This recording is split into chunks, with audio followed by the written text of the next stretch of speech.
నిన్నటి వాళ్ళ సమావేశ తీరు, మొన్న సాయంత్రం మేము ముఖ్యమంత్రి ఆఫీస్ నుండి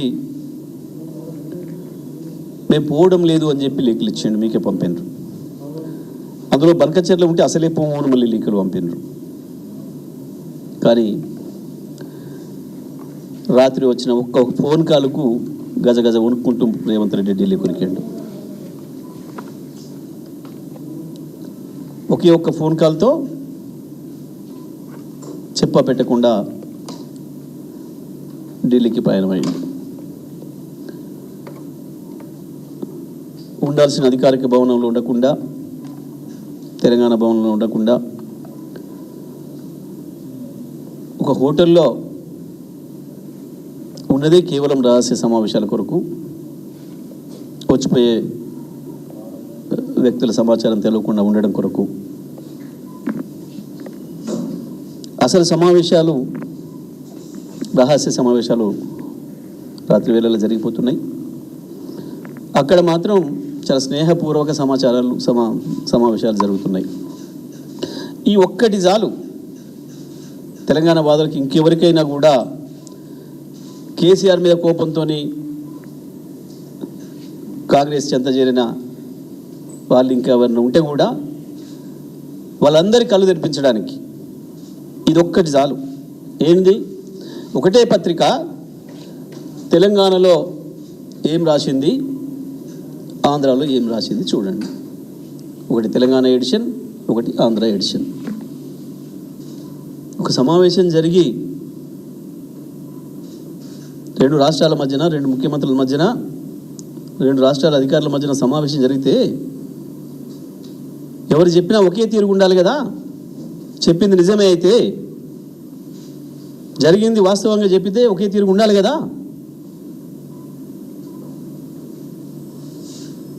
ఇంతకు మించిన ఆధారాలు ఇంకా అక్కర లేదు వాస్తవానికి. ఇంకా తెలంగాణ ప్రజలకి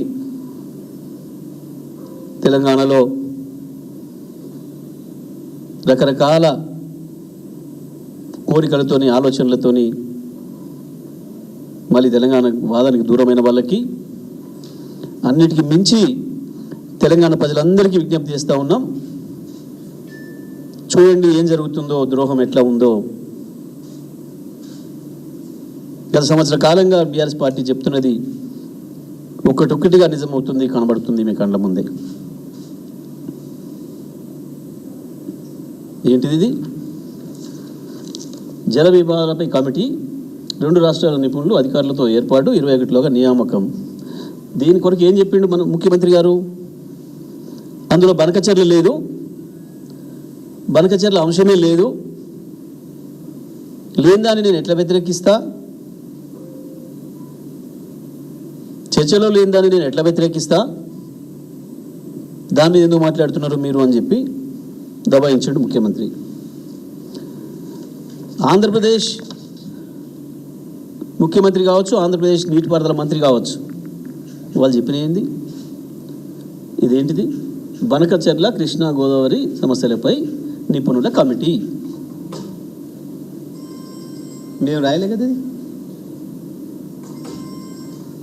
ఇదేమో తెలంగాణలో వచ్చింది, ఇది ఆంధ్రాలో వచ్చింది. మేము అతుకు పెట్టినాం. ఇగో ఇది ఆంధ్రప్రదేశ్లో వచ్చింది, ఇది తెలంగాణలో వచ్చింది. ఇక్కడ ఈ రెండింటిని ఒక్క ఆడబెట్టి చూపించిన నేను.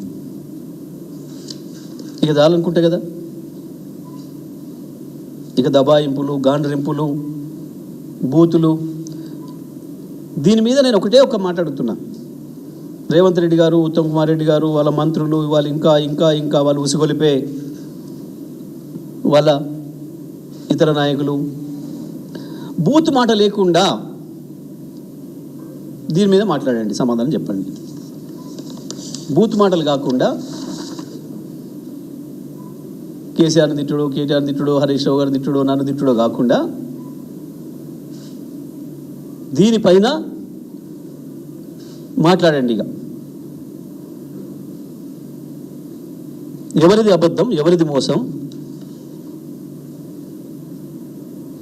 చంద్రబాబు నాయుడు ఆంధ్రప్రదేశ్ ప్రజలను మోసం చేస్తున్నాడా, రేవంత్ రెడ్డి తెలంగాణ ప్రజల్ని మోసం చేస్తున్నాడా? ఏదో ఒకటైతే తేలాలి ఈ వార్తతో.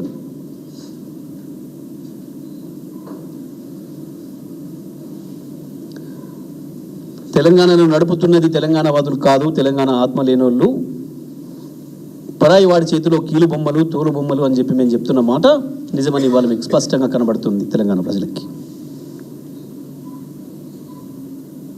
అవతల వాడు రాసిచ్చిన స్క్రిప్ట్తోని మాట్లాడుతున్నారు అనే విషయం స్పష్టంగా కనబడుతుంది. ఇన్ని అబద్ధాలు మాట్లాడిన ముఖ్యమంత్రి ఇంకా నీకు నైతికత ఉందా ఆడ కూర్చోవడానికి? అవ్వాలా నోట్ల కట్టలతో ఎట్లా దొరికిపోయినావో రెడీ హ్యాండెడ్గా మళ్ళీ ఇవాళ అదే సేమ్ రిపీట్ అయింది. ఇవాళ మళ్ళీ ఈ రకంగా దొరికిపోయినావు. అవ్వాల నీ వ్యక్తిగతమైంది, కానీ ఇవాళ 4 కోట్ల ప్రజల జీవితాలకు సంబంధించింది. ఇది మొత్తం తెలంగాణకు జీవనాధారం, తెలంగాణను బతికి ఉంచగలిగిన ఏకైక ఆధారం గోదావరిని మొత్తం తీసుకుపోయి వాళ్ళ చేతులు పెట్టి ఏం సాధిద్దాం అనుకుంటున్నాను? ప్రజలు ఇచ్చిన అవకాశాన్ని ఇంత దుర్మార్గంగా వాడుకొని నీ రాజకీయ అవసరాలకు, నీ ఇతర అవసరాలకి ఒక్క ఫోన్ కాల్కు భయపడిపోతావా? ఏం చేస్తారు వాళ్ళు? తెలంగాణ ప్రజలు కదా నేను గెలిపించింది, ముఖ్యమంత్రిని చేసింది. నీ చీకటి దోస్తులు కాదు కదా. నీ చీకటి దోస్తులతో ఉంటే దావతులు చేసుకో, డబ్బుల మూటలు పంపించుకో, కానీ తెలంగాణ ప్రజల హక్కుల్ని దారాదత్తం చేసే అధికారం నీకు లేదు. నువ్వు నైతికంగా ఇవాళ ముఖ్యమంత్రి పదవిలో ఉండేదానికి అర్హత కూలిపోయినావు. ఇక దొరికిన తర్వాత కూడా దబాయింపు చేయడానికి కేవలం బూతులో లంఘించుకుంటావు, దాడుల కుసుగొలుపుతావు,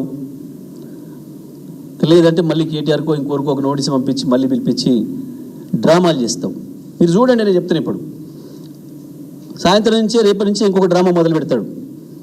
మళ్ళీ ఏసీబీ నోటీస్ అనో, ఈడీ ఇంకోటనో, కేటీఆర్కు ఏసీబీనే కాదు ఈడీ నోటీస్ అనో. ఎందుకంటే నేను రాత్రి మాట్లాడుకున్న దాంట్లో అది కూడా ఉంది.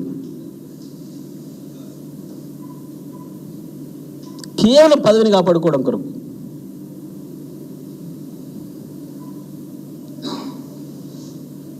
ఒకవైపు మోడీని బీజేపీ సంతృప్తిపరచడానికి, మరొక వైపు గురుదక్షిణకి. ఎజెండాలోనూ లేదు మాట్లాడిండు. వాస్తవానికి ఎజెండాలో మొదటి పాయింటే బనకచెర్ల. ఎజెండాలో మొట్టమొదటి పాయింటే బనకచెర్ల.